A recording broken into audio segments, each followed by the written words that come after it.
You've read the Elon Musk biography, but did it mention the 30 people who started beside him?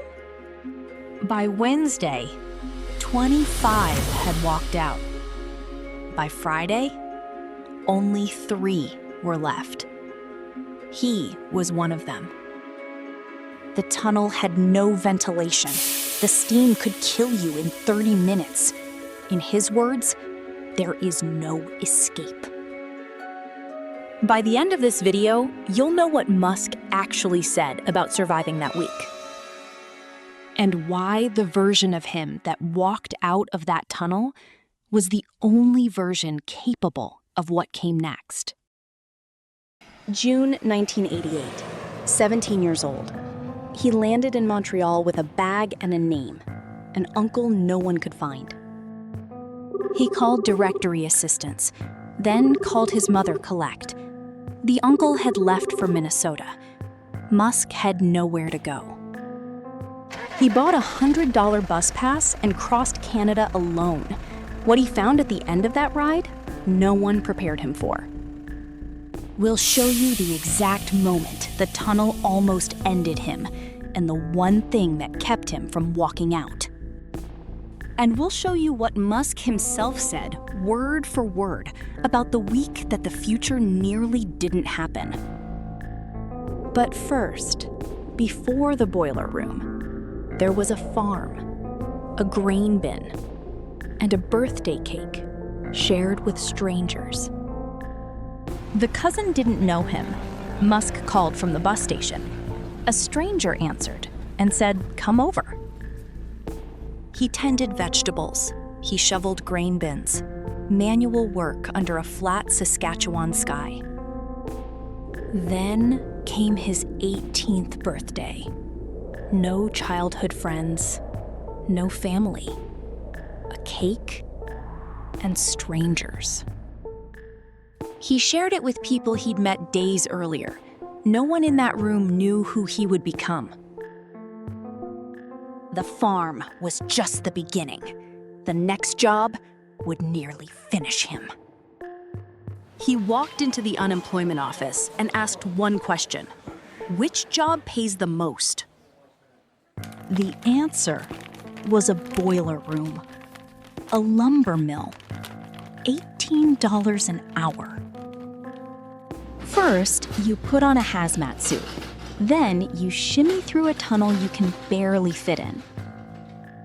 Inside, sand, goop, and residue, still steaming hot. You shovel it back out through the same hole you entered. And then Musk said, "There is no escape." Stay longer than 30 minutes, the heat kills you. 30 people showed up Monday morning. By the third day, 5 were left. By the end of the week, 3. Musk was one of them. He didn't leave because the money was better than anything else he could get. But something else happened that week. He learned what it felt like to stay when everyone else quit. After the year of odd jobs, his family arrived. His brother Kimball made it to Canada. Elon enrolled at Queen's University in Kingston, Ontario. He chose it over Waterloo. Why Queen's? He said the women were better looking there. But what the two brothers did next had nothing to do with studying. Every morning, read the newspaper.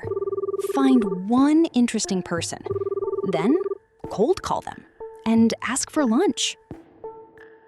The head of marketing for the Toronto Blue Jays, a Globe and Mail writer, a Bank of Nova Scotia executive.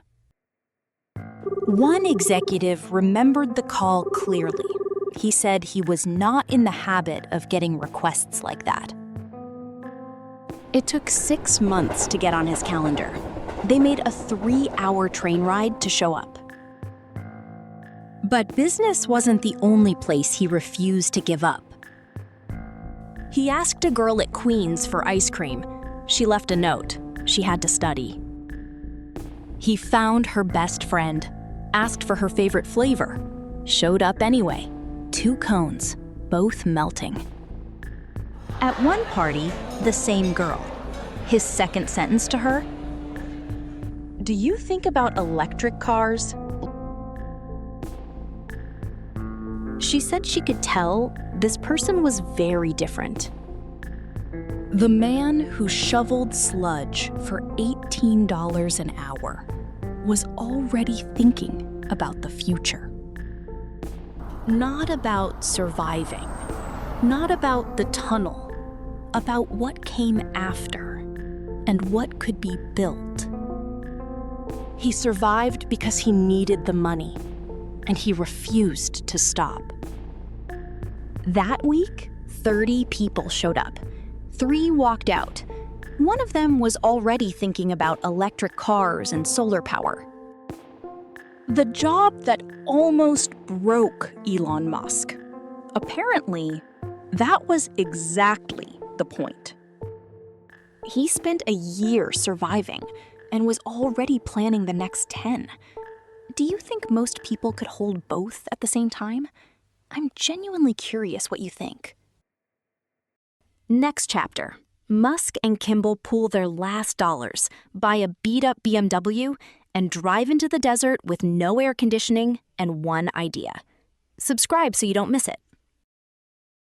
If this was worth your time, like and subscribe. Next chapter's bigger.